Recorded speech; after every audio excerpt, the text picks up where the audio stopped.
घटना आहे दिव्या हर्षल सूर्यवंशीची। दिव्या ही मूळची धुळे जिल्ह्यातील एका शेतकरी कुटुंबात जन्मलेली। वडील भाऊसाहेब खैरनार हे मेहनती शेतकरी। शेत म्हणजे त्यांच्यासाठी उपजीविकेचं साधन, पण त्याचबरोबर कर्जाचं ओझंही। मातीतून सोनं पिकवणाऱ्या या कुटुंबाची परिस्थिती फारशी बरी नव्हती, पण शिक्षणाबाबत त्यांची कधीही तडजोड नव्हती। दिव्या लहानपणापासून अभ्यासू।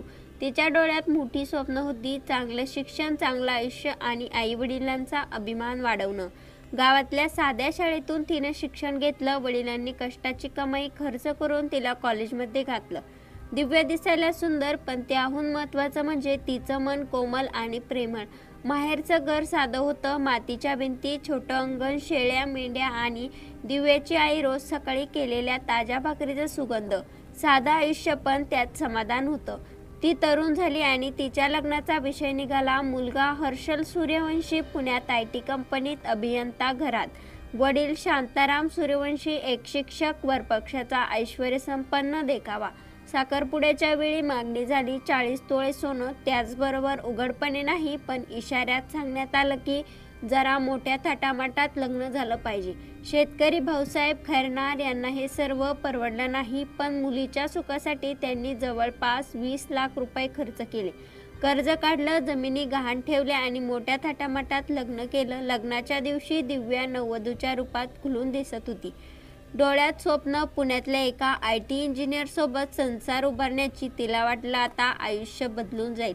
लग्नानंतर काही दिवस सर्व छान होतं। पत्नीचे लाड करणं, सासू सासऱ्यांचं कौतुक, पुण्यातल्या उच्चभ्रू सोसायटीतील फ्लॅटमध्ये राहणं हा दिव्यासाठी नवीन अनुभव होता। पण ही सुखाची क्षणचित्र फार काळ टिकली नाहीत। फक्त 6 महिन्यातच सर्व बदललं। हर्षलनं मागण्या सुरू केल्या, मला अजून सोनं करून दे, नवीन फ्लॅट घेतोय त्यासाठी फर्निचर कर, तुझ्या माहेरून पैसे आण। दिव्या नोकरीच्या शोधात होती, पण लगेच काही जमलं नाही तेव्हा पती, सासू सासरे, नणंद यांनी तिला टोमणे मारायला सुरुवात केली। कशासाठी आली तू, काही कमवत नाहीस, उलट खर्चच वाढलास। मानसिक छळ हळूहळू शारीरिक छळात बदलू लागला। दिव्या वारंवार आईला फोन करायची, आई खूप त्रास देतात, रोज काहीतरी मागण्या, मी सहन करू शकत नाही।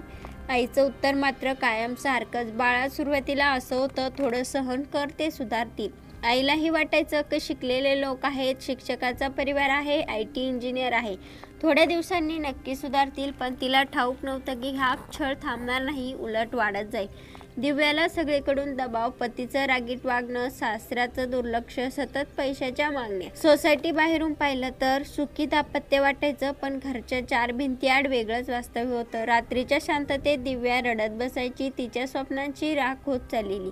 एक रात्री सर्व त्रास, सर्व छळ सहन करत करत दिव्याची सहनशक्ती संपली। तिने गळफास घेतला।